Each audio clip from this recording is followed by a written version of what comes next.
This episode is brought to you by Choiceology, an original podcast from Charles Schwab. Hosted by Katie Milkman, an award-winning behavioral scientist and author of the best-selling book, How to Change, Choiceology is a show about the psychology and economics behind our decisions. Hear true stories from Nobel laureates, authors, athletes, and everyday people about why we do the things we do. Listen to Choiceology at schwab.com/podcast or wherever you listen.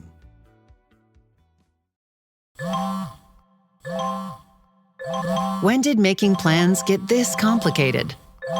It's time to streamline with WhatsApp, the secure messaging app that brings the whole group together. Use polls to settle dinner plans. Send event invites and pin messages so no one forgets Mom's 60th. And never miss a meme or milestone. All protected with end-to-end encryption. It's time for WhatsApp. Message privately with everyone. Learn more at whatsapp.com. Hello and welcome to How To, the show where listeners write to us with their most personal questions, and then we find the perfect person to give us advice. I'm Carvel Wallace. And I'm Courtney Martin. It's funny, by the time we put an episode out, the team and I have spent a considerable amount of time either with the listener or actively working on helping them solve a problem. So we get kind of invested, you know? But the episode often ends with them getting the advice and just going back into the world to try it. Every once in a while we'll get an update, but more often than that, like, this situation is like not cut and dry. You can't really give an update. You can't be like, oh, I did learn how to trust myself. Like, it's a little bit more squishy than that. And so a lot of times we're just left wondering, like, did this actually work? And this is why it's exciting to hear that you're actually going to sit down with a listener and talk about their experience. That's right. So last winter, we published an episode called How to Lose Your Virginity at 43. Obviously, I myself, and I'm sure a lot of listeners, got highly invested in this one. Yes. Elizabeth, the listener for that episode, emailed us an update. I could not resist sitting down with her and debriefing. I'm so excited to hear this. So what we're going to do right now is we're going to hear that conversation. And then after that, we're going to dip into the mailbag and play some advice that you guys sent us. And we're going to get to all of it right after this break.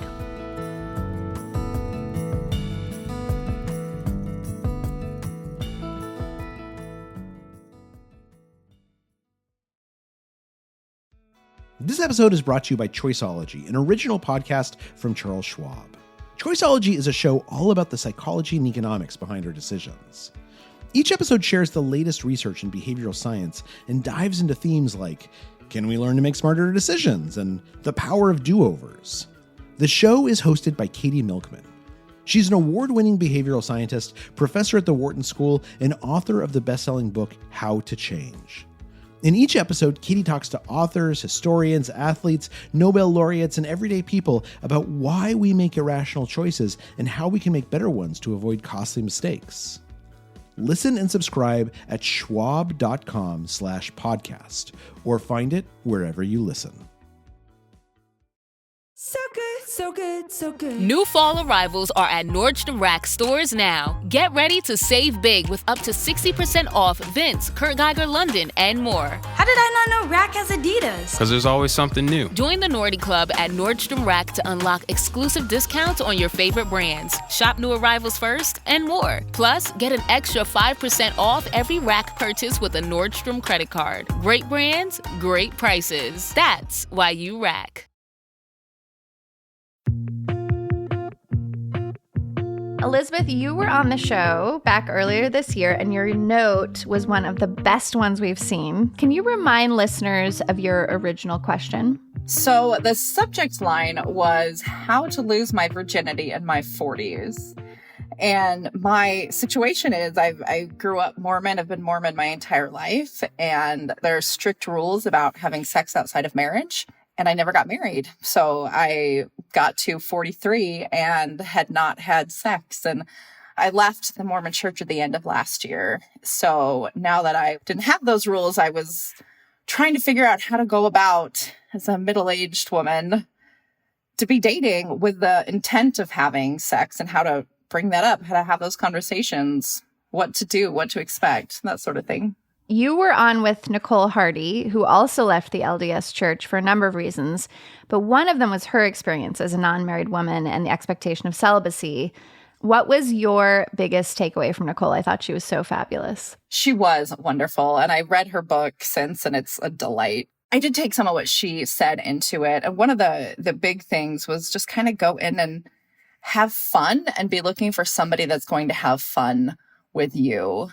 There's a lot of, I think, pressure placed on sex, especially when you're not having it. It becomes a capital T thing in high control religions and in other situations like that.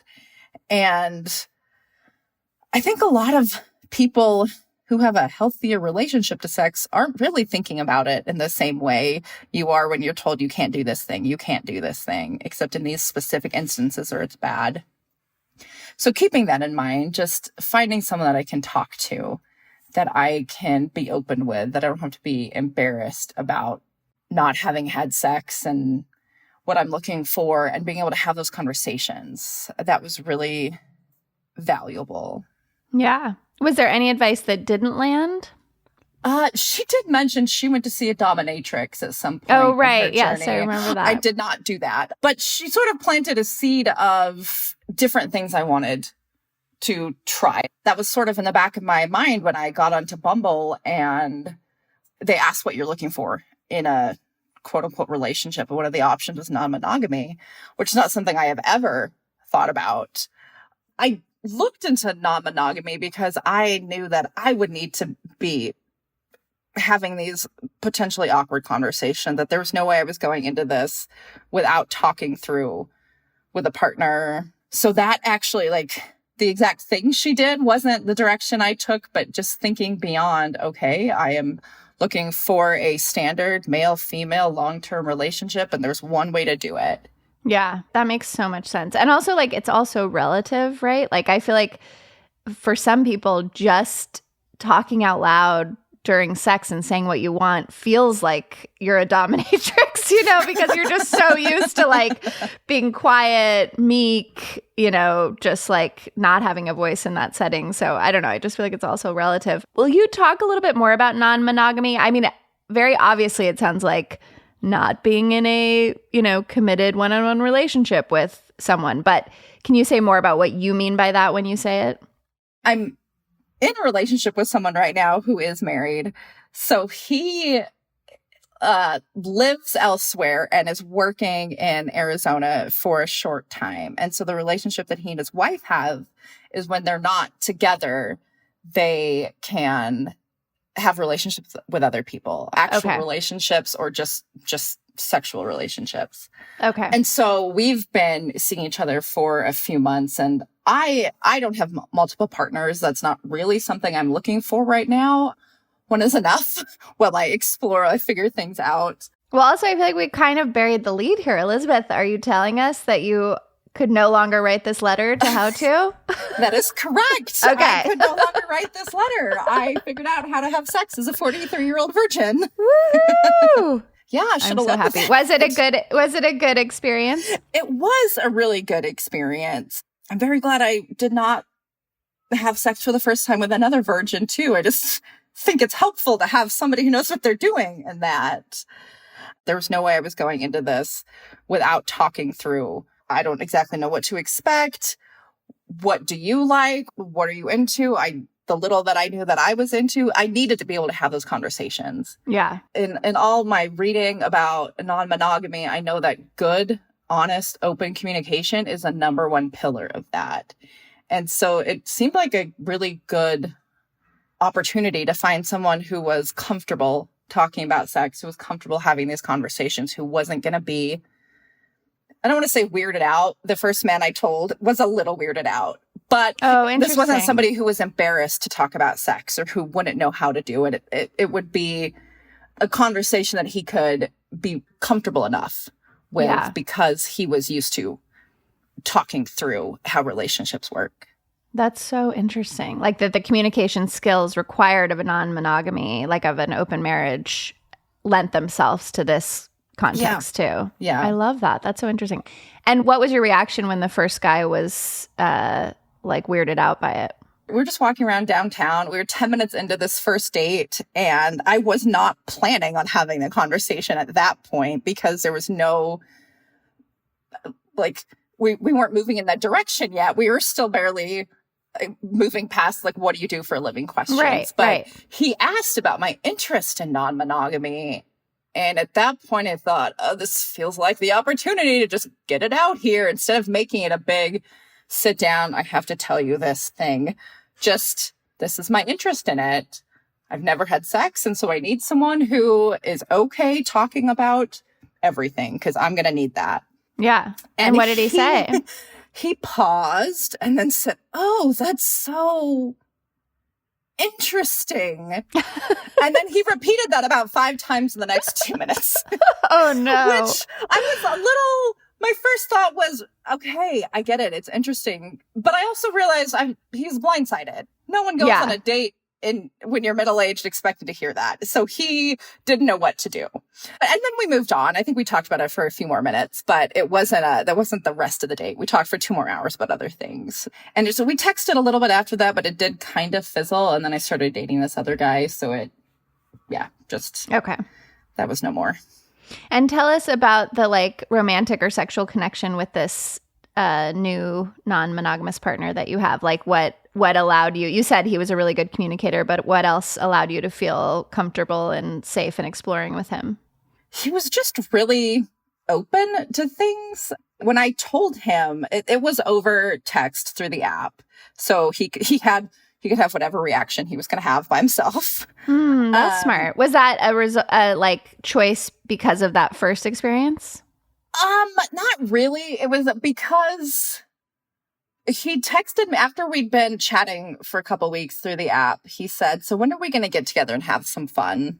I'd recently had somebody just say, hey, you want to get together and have fun? And I, in my idiocy, said, what do you mean by fun? Like go mini golf? No, that's not what he means. I literally just was thinking about mini golf. That's so funny that you said that. Yeah, he responded back, let's get together and have sex. And up to that point, I'd been thinking I could do a one-night stand, right? And then I got that and realized, no, there is no way. Like, I'm not looking for a long-term relationship particularly, but I am also not in a place where I can just walk in with someone and feel comfortable enough with them to get naked and have sex in minutes. Right. This happened shortly before this other message. And so when he said, when are we get together and have fun? I thought, oh no, he wants to have sex. I have to tell him. I just kind of spiraled. I had brunch with a friend the next day and talked to her about it for half an hour, went home and wrote up my response on my computer, read it over, edited it, read it out loud, changed it some more, and then typed it exactly word for word into the app and thought he's gonna think, nope, this is weird. I'm out. No, thank you. And he responded like, yeah, that's cool. Let's just get together and hang out and see what happens. Oh. Just get to know each other. And he was like, okay. How did you feel in that moment when you got just that? Like the relief. Yeah. Like I am freaking out about this thing. And just like Nicole said, like it's a big deal to me. Other people are like, okay, that's fine. Yeah. So a week later we got coffee and talked for 2 hours and it was delightful. That's so great.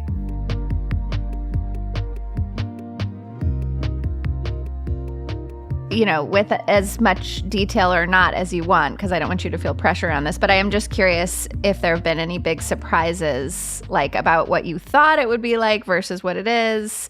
What is it like now to have the real experience versus years of thinking about it?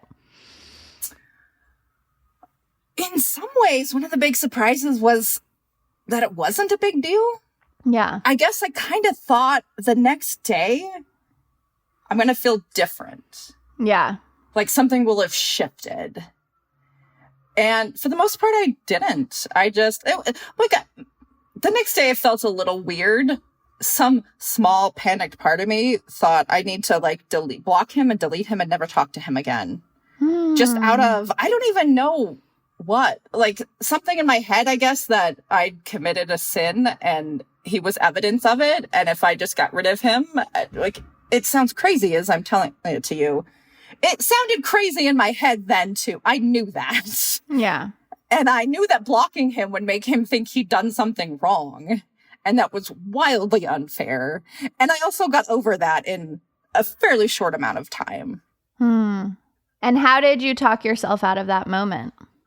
I think it was really just like okay, I can feel whatever I want to, just don't do anything. Don't like think about blocking him, but don't actually block him because he hasn't done anything to deserve that. There's no reason for that. You haven't done anything wrong. And so, and I did have a couple friends who know I'm on this journey that I like.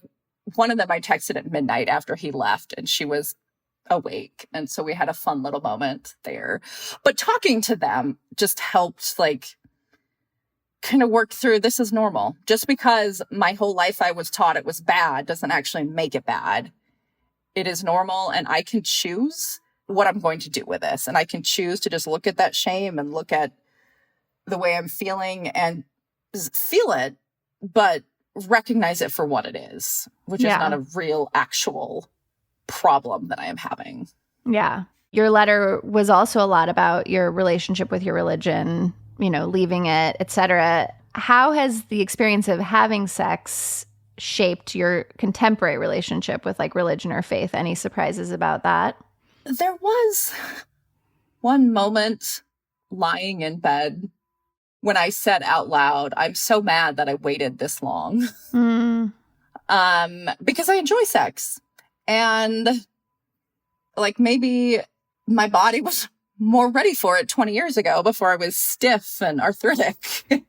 Right. And I just missed all those years, all those relationships I could have had and those opportunities to experience that with my body and with other people. I don't know if that hugely shifted how I felt about my relationship with religion, though, because I think by the time I walked away, I'd already severed mentally and emotionally and even spiritually most of those ties. And the walking away was just sort of the recognition of that. Yeah. But it does sound like you have had some grief or maybe have some grief to work through about the lost years. Does that seem accurate? Yes, that's definitely fair. They're just, and not even obviously just related to sex, but I would have lived a different life. I think I would have been more open to new things if I hadn't on my entire life been on a path. I would have done some things differently if I didn't think, okay, my end goal here is having a family. Yeah, that makes a lot of sense. So hard. We only get to live this one life, right? I run up against this a lot. I'm like, man, it's so finite. There are no do-overs. There's no do-overs. And the older you get, the more you feel that, right? Like, I think we're probably similarly aged. It's just like, man, just one chance at this. Mm-hmm. I'm curious, what advice would you have for any listeners who might be where you were 6 months ago? I would definitely echo Nicole in finding somebody that you're comfortable with. I remember she said, you're going to kick somebody in the face at some point and thinking like, okay, but am I? And then the second time we were together, I got a Charlie horse right in the middle of sex stopped him. And I'm like grabbing at my leg and sort of laugh crying in that way you do when something is ridiculous, but also when it hurts. And then he started laughing. And I mean, in so many situations, even probably before I was in that situation, I would have thought, oh, this is embarrassing. Like no, it wasn't. It was fine. I didn't think anything of it. He didn't think anything of it. My calf settled down, we readjusted, and the mood was not ruined. It was a good reminder, like, no, we're here to enjoy each other and to have fun, and we're humans with human bodies that do things, and that's fine. Totally. If you have somebody you're comfortable with, it's good to go. Yeah. So definitely that. So and maybe great. just not worrying about it so much, because I definitely, for the last, I don't know, decade of my life, have known like this is a weird thing. It's a weird thing that I was sort of ashamed of and I didn't want to tell people.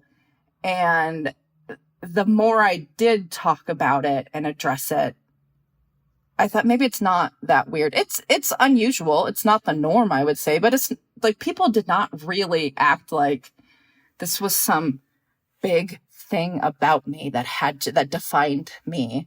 I was the only one doing that.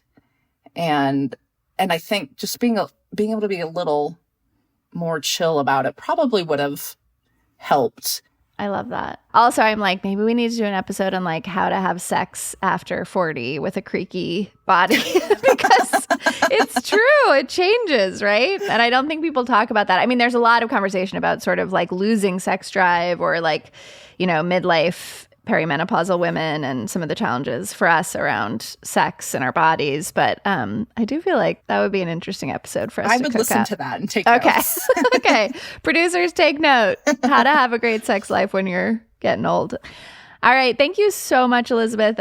You're such a joy, and your journey has been an inspiration to me just around like sort of, you know, the courage and the intentionality and the way in which, you know, despite not getting to live more than one life, you are making the most of yours now. And I think that that's really moving on for a lot of people in so many different situations, not just this one. So thank you so much. Thank you for the opportunity. It did help me to talk through things, think through things, figure things out.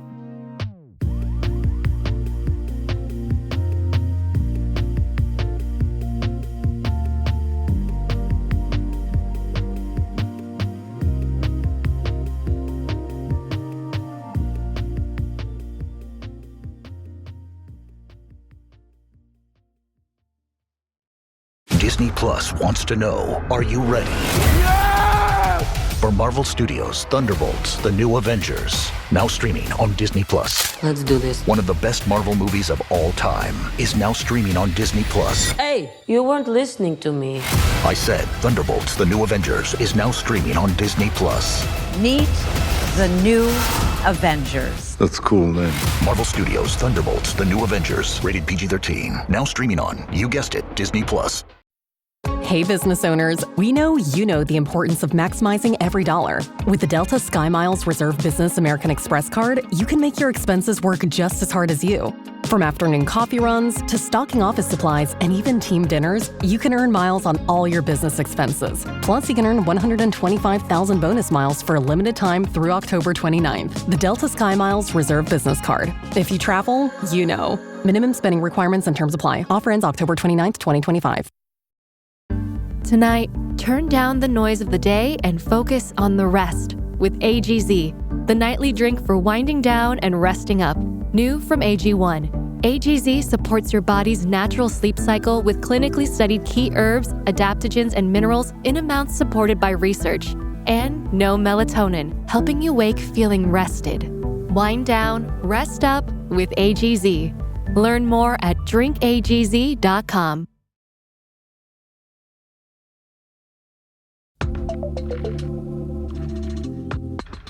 We're back, and I'm joined again by my co-host, Carvel Wallace. Hey, Carvel. Hey. We do about 50 or so episodes a year. None of them have garnered the amount of listener responses as an episode we ran called How to Start Reading Books Again. It was one of your first episodes, Carvel, back before I joined the show. If people haven't heard it, can you give us the breakdown? Yeah, this was early Carvel, vintage Carvel. And it was a cool episode. Like, we had a listener who came on who was dyslexic and who had learned to love reading Agatha Christie novels when she was sick. And then in 2016, she had a preterm birth and lost her daughter. And like the inherent grief of that, it just like froze everything in her life, understandably. From that point forward, she really had difficulty picking up a book again. And so we had this expert who was named Marianne Wolf, who was the director of UCLA's Center for Dyslexia, Diverse Learners, and Social Justice. And more importantly, perhaps, she was the author of a book called Reader Come Home, which was a book about like getting people back into the very important but sometimes lost art of reading. I do love that title, Carvel. It's so inviting. It's so inviting. I want to come home to books. So when this episode originally published, it got a huge response. And then we ran it again this summer, and we were surprised that it got another huge response. I mean, it makes my nerdy heart so happy. But why do you think it sparked so many people? I think there were a couple of factors at play. I think the listener, Kate, was like so sympathetic. I think people really understood this. I think it was at a point where people really want to get back into reading. I think we're collectively experiencing like just the enshittification of our brain cells through social media. And I think people feel the anxiety and the suffering of that, but we don't know how to get back. So there's maybe just like a hunger for people clawing back into, God, if I could just like read again, maybe my brain would work right. And maybe I could figure out what the hell is going on out here. I mean, ironically, I think some of it was because Marianne's advice didn't answer everything for everyone. And so people had a lot to say. They wanted to jump in and say, oh, another thing that I figured out is this. And I think maybe a fourth reason is that among our listeners, we do have a lot of readers. So that means we have a lot of people who are like personally invested in figuring this out and they really wanted to share. So I think all those factors combined to make it a really resonant episode with our audience. Oh man, you guys are so cool, listeners. I love that it was like a collective project to help this amazing woman. So let's hear some of this advice, right? From our people. Yes. And the first person we're going to hear from is Betsy from Seattle, Washington. Hi. My favorite place to find book recommendations is Reddit. Hard recommend. You can ask for whatever randomly specific thing you want to read. Like, I want to read cozy books with happy endings. Or I want a fantasy novel that is set on Earth in the future. Or whatever. And then there's a community of people there with great ideas and suggestions. For about 5 years now, that is my go-to place for getting book recommendations. So Reddit, recommend. Thanks. Wow. Yeah. Never done it. Carvel, have you done it? Yeah, I mean, Reddit gets a bad rap for some reasons, but there's a whole nother side to it, which is that it is like the pinnacle of crowdsourcing. You can get very specific collective advice that's curated because everyone is done thinking about a thing. So there is a high community aspect on Reddit in the spaces that you want to be in. Now, if you end up in a space you don't want to be in, then you fucking hate the community that you're witnessing, but it doesn't have to be that. So yeah, I second the Reddit recommendation for sure. You know, I mentioned this on the other episode when we did this, I think, and I don't know if it made it into the edit, but there is an Instagram account. I forgot what it's called, so that's not helpful, but I'll remember it at some point. But it's Reddit could tell us. But it's one where you have a childhood book that you only remember 2 or 3 things about. You're just like, there was an elephant and they went to the zoo, and I think the mother couldn't find the parking car or something in the parking lot. And then the little kid remembered where the car was. That's all I remember. We used to read it when I was in kindergarten. And I was in kindergarten in 1995. And then this person will post it on their Instagram. And then everyone in the comments will guess. And then it takes maybe a week or 2 weeks, but eventually someone will get it. And you'll be reunited with a childhood book that you couldn't remember the title of from the time you were a kid. And that happened to me. I had a book about a kid playing baseball that I read when I was in 4th grade, and I could not remember it. And I posted it to the account, and someone found the book for me. And so I just think that there's something really powerful about us collectively working on a book problem together that is Marshall, that I think Reddit takes really good advantage of. I love that so much. Now I'm of course, flashing on all my childhood book scenes from books I don't remember. And then I'm is it say something more about me or about middle grade books that they're all children almost dying? This is all of my random childhood memories or terrible things happening to people in books. That's why we like books. Oh, man. I also watched Rescue 911 a lot, so I think it maybe says something about me. We just got word from our producer, Sophie, that the account I'm thinking of is called My Old Books, and we're going to link to it in the show notes. Yay. I can't wait to check that out. Another listener, Cameron, had some great suggestions for other places to get book ideas. They recommended bookish activities, like asking people what their favorite books are, reading or watching book reviews, attending book talks, or picking up pamphlets of upcoming releases at your local bookstore. Ooh. They also said, just leave it to the experts and visit your local library or bookstore. Cameron said, quote, think of librarians and booksellers as book sommeliers. Is that how you say that word? I'm really bad at it. Sommelier. Sommelier. Okay. Sommelier. Okay, I'm just going to let Carvel say it. You can show up. Just pop in there. Sommelier. Yeah, exactly. Think of them as books. Sommeliers. Sommelier. It reminds me in high school, my boyfriend like dubbed a mixtape for me, and he took an audiobook and then like dubbed his own voice into the audiobook. Oh my God. That's Friday Night incredible. Lights, by the way, Friday Night Lights. Oh Obviously. my God. That's really incredible. Sorry, everyone. No, this is good. Sommelier. Okay. You can show up, tell them what you do or don't like, and they can and will give you personalized recommendations. I've experienced this myself. Cameron says, don't feel pressure to take their advice. Give it consideration, then provide feedback to help them tailor their recommendations to your interests. Love that. Yeah. You know what that reminds me of, actually, interestingly enough? How to Super Friends will remember when we did an episode on how to discover new music. Oh, and we so had good. Derek G on, and it dawns on me that Derek G kind of made a similar observation that, like, in a world inundated with like endless amounts of options for music, that actually letting people who have done the curating for you be the guide is actually the way to go. So that's radio. In the case of music, it's radio DJs and whatever, people who put together mixtapes. But that idea that like actually there are people who have done all the gathering and curating, and you can just go to them as a way to get what you need. I like that advice a lot. Yeah. Well, and also I have to say, I try to like befriend my local public library librarians, and it's like a great relationship. Like it's one of those like, you know, I'm sure there are lots of studies on like someone who's not a stranger but not an intimate person. It's like something in between. And like I feel so good like seeing these librarians, and we like exchange, you know, just like nice small talk or talk about books. I'll tell them a book I read that I thought they'd really like. My mom's a like huge reader, and you know, I live with my mom, so I pick up library books for her a lot.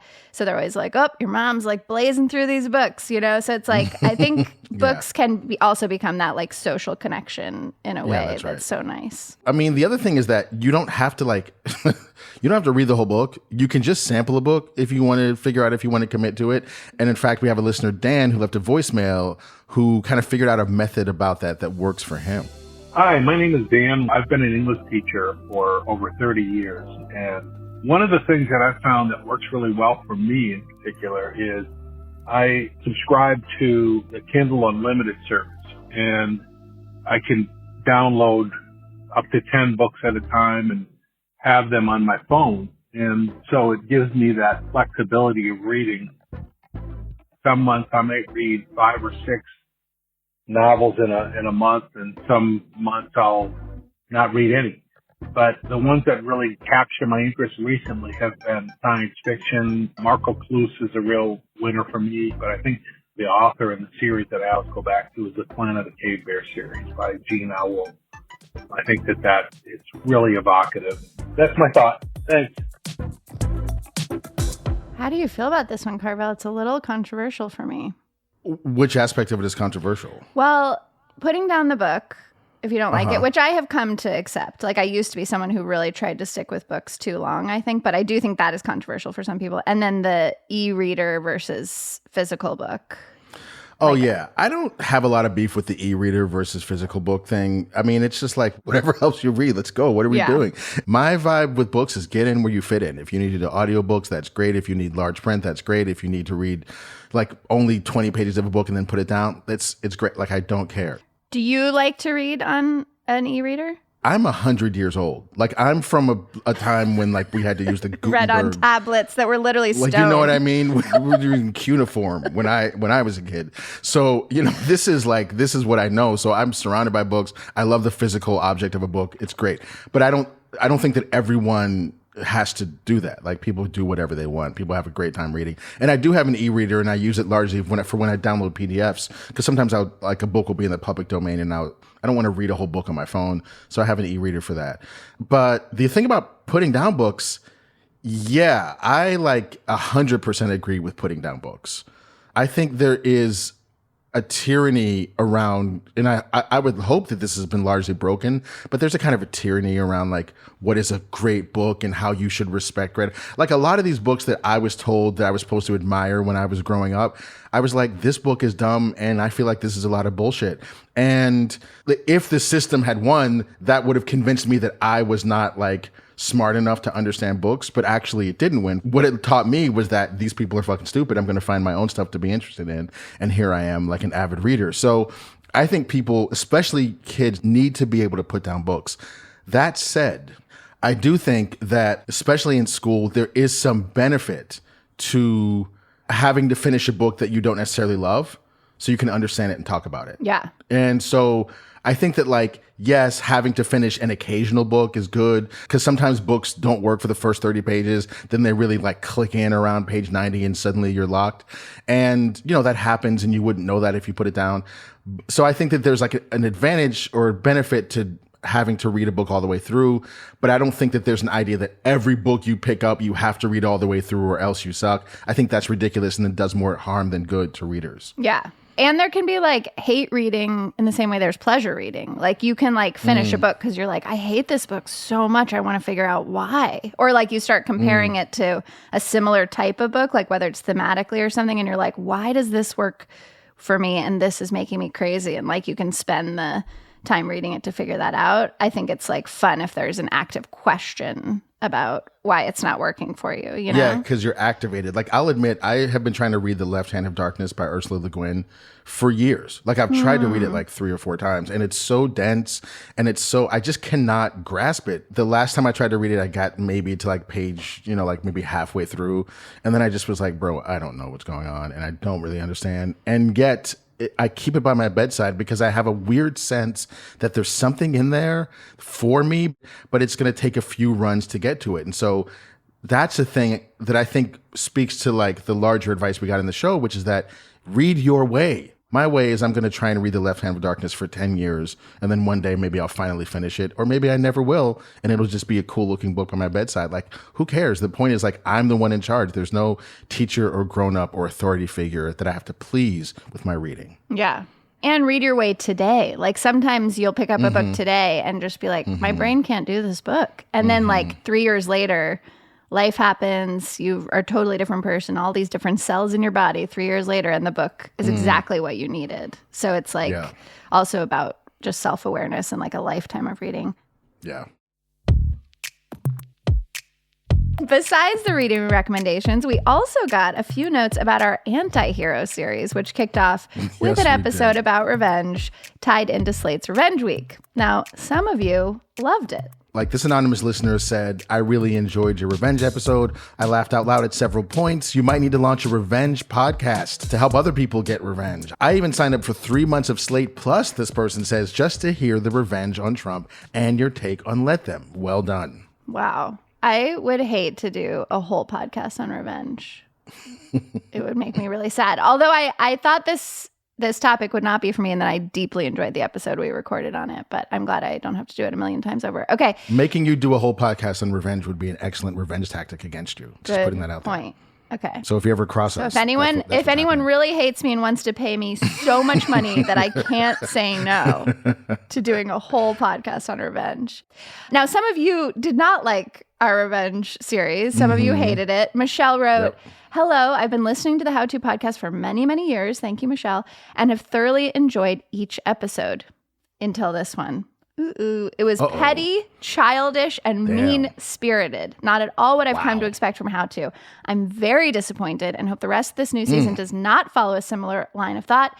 Please, but she ends nicely. Please keep up the good work you've done prior to this episode. Ooh, yikes. Carvel. She's not mad. She's just disappointed. She's disappointed. Sorry, Michelle. That sucks. I mean, that's fair. I'll be honest. I didn't love that episode. Like, I also thought it was a little childish and whatever. I was not disappointed. I just thought, it's a little childish and mean-spirited, but whatever. It was good radio. Yeah. Anyway, the point is, it doesn't matter because we welcome all feedback as long as it's constructive. Ultimately, the entire anti-hero miniseries was like an experiment that we may, return to again if the right episode comes along. But it did make us think. It might be interesting to look at how episodes get the green light. Some of them get squashed and killed in production. And I wanted to talk a little bit about which ones we love to make but haven't been able to find the right listener. Let's pull back the curtain, shall we? And welcome supervising producer, Joel Meyer. He's going to run us through kind of an impromptu pitch meeting. Right. Hi, Joel. Yeah, this is like last chance for a slow dance. These are pitches that came from the team that have been circling the drain for some time. As the person running the show here, we got to make a decision. So what I want from you, Carvel and Courtney, is I want your hot takes on each of these ideas, but also you who's listening out there, if you think you're the person or know someone who fits the profile here, we want you to narc them out and send us an email at howto@slate.com, or you can call us at 646-495-4001. We'll give that number again at the end. Okay, are you guys ready? Yep. Yes. Okay. Here's one. How to sing when you think you can't find your range. Love it.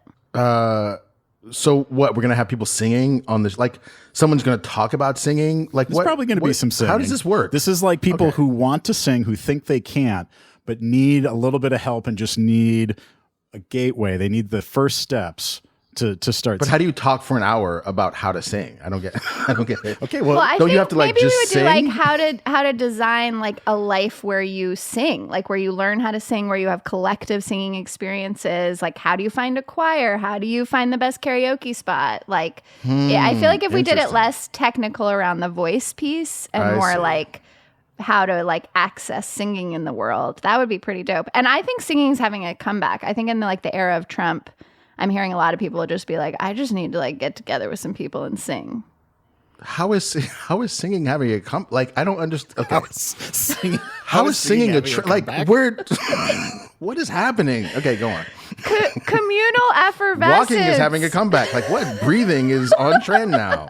Are you breath curious? Like what the hell are we doing? Anyway, all right. Lightning round. Moving on. I think we know where you're both at, and I think we know which host might host that if we move forward with it. Next pitch: how to deliver a baby. This was originally a pitch where if you find yourself in an emergency situation, someone is giving birth, what do you do? Yes. Also, we might need to like finesse this title because I have fucking delivered 2 babies, and I'm guessing you 2 have not. So let's figure out what to call this. I've caught babies. Working I haven't title. quite delivered them. Working title. Let me tell you, there's a big difference. It seems my vagina can tell you the story. Okay, I feel like this is interesting. Next one. All right. Sorry, Joel. Next one. Joel's like, moving on. Courtney mentioned your vagina. Oh my God. Just struck a chord with Courtney. This one was, I believe, just shot down, savaged in a pitch meeting. This is How to Read the Book Frankenstein by Mary Shelley. This would be, if you've never... Joel, that is a false memory because we talked about this and both Carvel and I liked it. Right, Carvel? I liked it. I like it as a show idea, but obviously it's a terrible show idea. But I like it, but it's terrible. Just to say, Joel, we like you, but you're terrible. I hope you're getting that. Okay. All right. Moving on. How to win in Vegas. No explanation needed. How do we feel about gambling on How To? Oh, it's so sad. It would certainly open us up to a new audience. And new sponsors. We certainly would find the sponsorship would go crazy. This makes me sad. No. This is one that has been lingering for a long time. I am a firm advocate of this. How to talk to contractors, mechanics, or handy people and not get ripped off.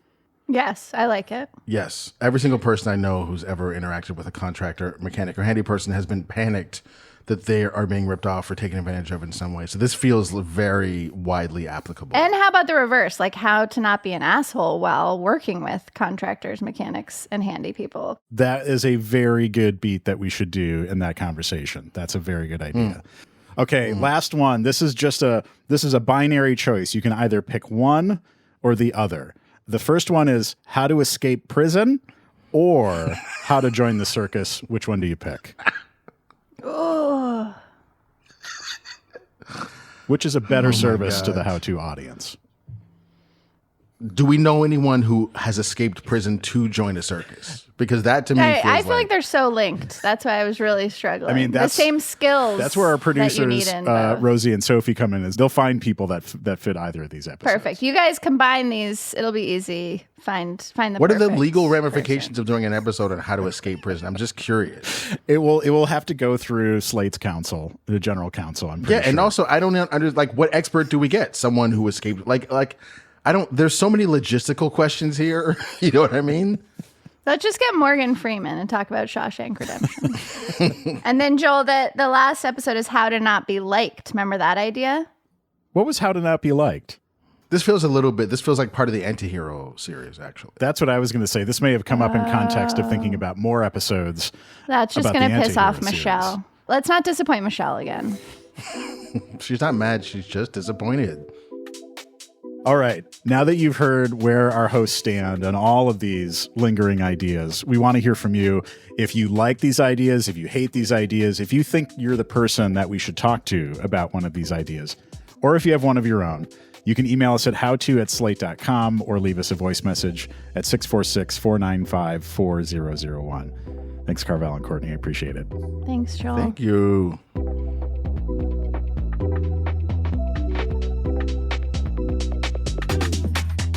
How To is just one of the many great shows produced here at Slate, including ICYMI or In Case You Missed It. It's Slate's podcast about internet culture. On the latest episode, co-host Kate Lindsay says goodbye to senior editor Ben Mathis-Lilly, who's leaving Slate after 11 years. Ben's responsible for writing highly relatable stories like, wouldn't it be nice to get knocked out cold with a shovel for exactly 6 weeks and 5 days? He talks with Kate about being regarded as the funniest person on Slate Slack, despite the grit required to spend every day reporting on our terrifying political climate. Find ICYMI wherever you find your podcasts. How To is produced by Rosie Belson with Kevin Bendis and Sophie Summergrad. Joel Meyer is our supervising producer. Merritt Jacob is senior technical director and composed our theme music. Charles Duhigg created the show.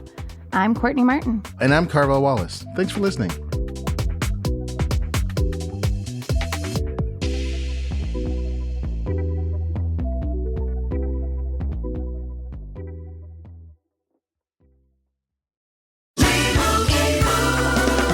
Doug. Here we have the Lemur Emu in its natural habitat, helping people customize their car insurance and save hundreds with Liberty Mutual. Fascinating. It's accompanied by his natural ally, Doug. Lemur? Is that guy with the binoculars watching us? Cut the camera. They see us. Only pay for what you need at libertymutual.com. Liberty, liberty, liberty, liberty. Savings vary. Underwritten by Liberty Mutual Insurance Company and affiliates. Excludes Massachusetts.